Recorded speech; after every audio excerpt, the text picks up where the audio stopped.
comments that are allowed on those two websites. But let's just take a step back for a second and explain exactly what happened and the significance of that. So NBC News is one of these mainstream media organizations that apparently likes to try and censor and deplatform its competition. In this case, the Federalist and Zero Hedge, two conservative websites, fairly well known, both of them.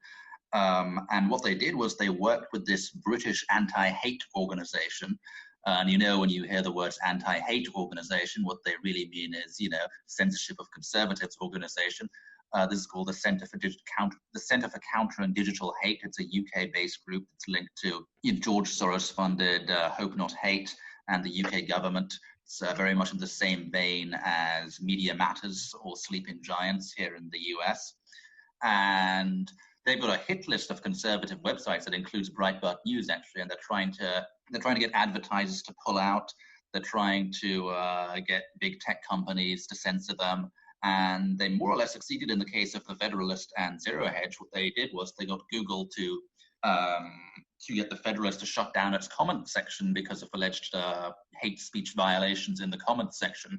And Zero Hedge, which refused to shut down its comment section, had Google pull all its ad service from them, which of course is a huge blow to any website because Google has a massive monopoly on digital ads. So when Google comes to you and threatens to take your ads away, as they did after NBC reached out to them, then that could financially cripple a website. So Google has this massive, massive power over every website, over every news website.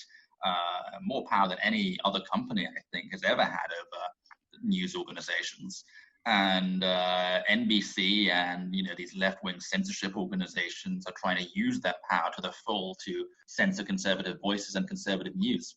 And I think this is something that a lot of people don't understand. And we're in the media world, and we're both involved with Breitbart, and which is a target, as you indicated. But there's left-wing media. CNN is another example where Oliver Darcy went after, who's their senior media correspondent at CNN, went after InfoWars and Alex Jones. Now, setting aside any criticism of InfoWars and Alex Jones, you have what this boils down to is a media organization, I think, exploiting social media, etc., in order to try and take out one of their rivals or a platform that they don't like.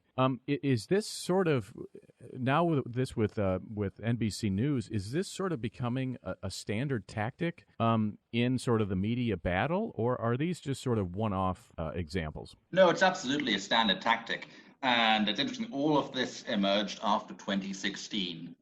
Google, we published an internal memo from Google a couple of years ago called The Good Censor, and they described how all of Silicon Valley, including Google, including Facebook, including Twitter, shifted towards censorship after 2016. And those are their words, those are Google's words, not mine, shifted towards censorship.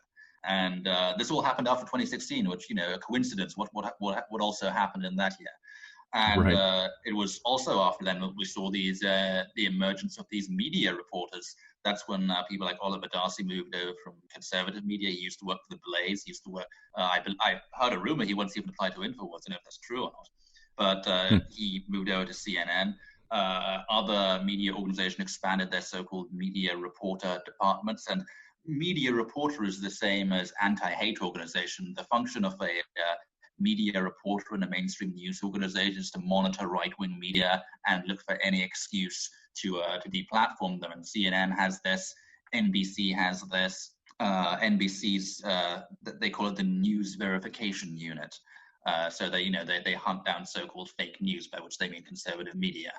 Which is isn't that just in and of itself, that is a very cryptic, 1984 sort of thing. Verification center. Verification center, indeed. And you have to remember, the left invented the word fake news right after the 2016 election. Actually, a week after the 2016 election, that's when it went viral due to a BuzzFeed article.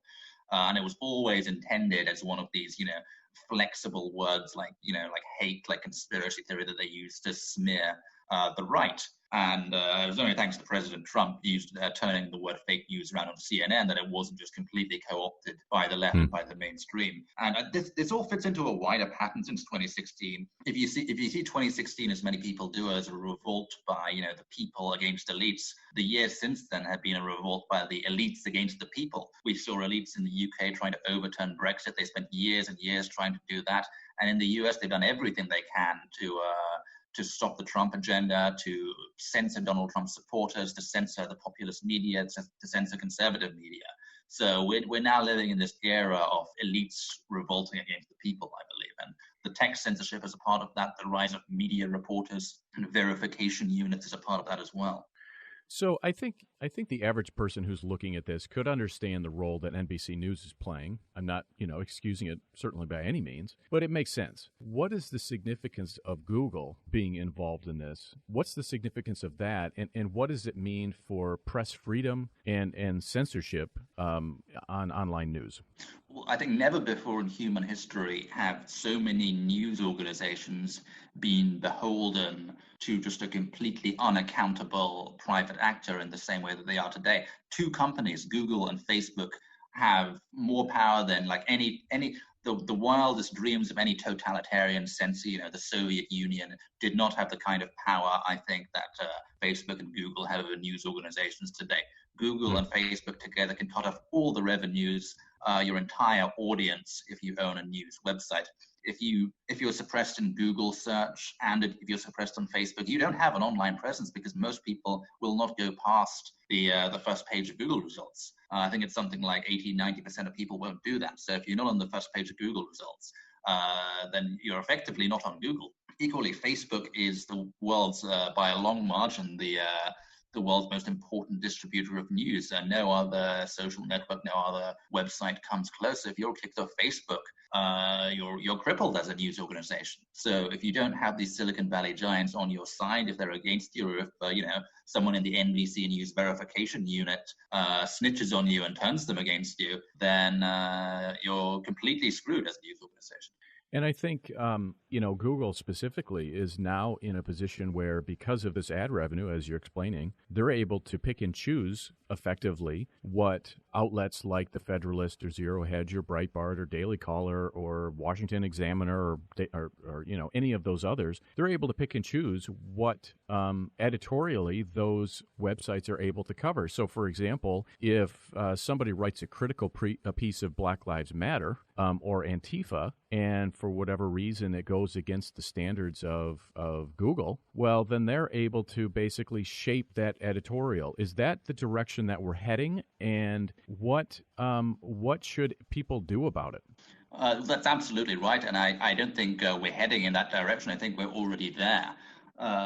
Don't be fooled just because you might see a wide variety of sites on Google search or on Facebook that we have a diverse range of opinions or free speech. Because if all of those sites are on there, that means they're following the rules of Facebook and Google. They're likely adjusting their coverage because they know Google's rules, they know Facebook's rules, they know what will get them suspended. So they're careful not to publish anything that will lead to that happening.